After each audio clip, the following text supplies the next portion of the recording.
አቤል ተስፋዬ ኤቤው ተስፋዬ ወይም በዓለም የታወቀበት የሙዚቃ ስሙ ድሄ ዋይቅንድ ነው። እሱ በ1990 ኦገስት 16 በካናዳ የተወለደ ነው። አባቱና እናቱ ከኢትዮጵያ ወደ ካናዳ የሄዱ እንግዶች ናቸው። እሱን እናቱ ብቻ አሳዳገች፣ አባቱ አልነበረበትም። አቤል በሕፃንነቱ ትምህርትን አቋርጦ በሙዚቃ ተመሠረተ። እሱ መጀመሪያ ሙዚቃውን በሰዋንግ ክዋም ላይ በስውር መስም እንደ ድሄ ዋይቅንድ አስለቀቀ። ከ2024 ጀምሮ አቤል ተስፋዬ የተገለጸው የንብረት ጥበቃ በ$1 ቢሊዮን አንድ ባይዋዥን አካባቢ ነው።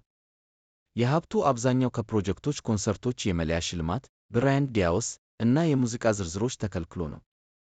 ከነዚህ በተጨማሪ የራሱ ዕቃ ምርት ቻውም ራንድ እና ከፒኤማ ሂመ የሚመለከቱ አግኝቶች አሉ። ከ2024 ጀምሮ አቤል ተስፋዬ የተገለጸው የንብረት ጥበቃ በ$1 ቢሊዮን አንድ ባይዋዥን አካባቢ ነው።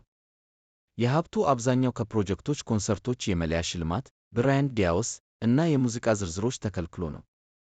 ከነዚህ በተጨማሪ የራሱ ዕቃ ምርት ቻውም ራንድ እና ከፒኤማ ሂመ የሚመለከቱ አግኝቶች አሉ።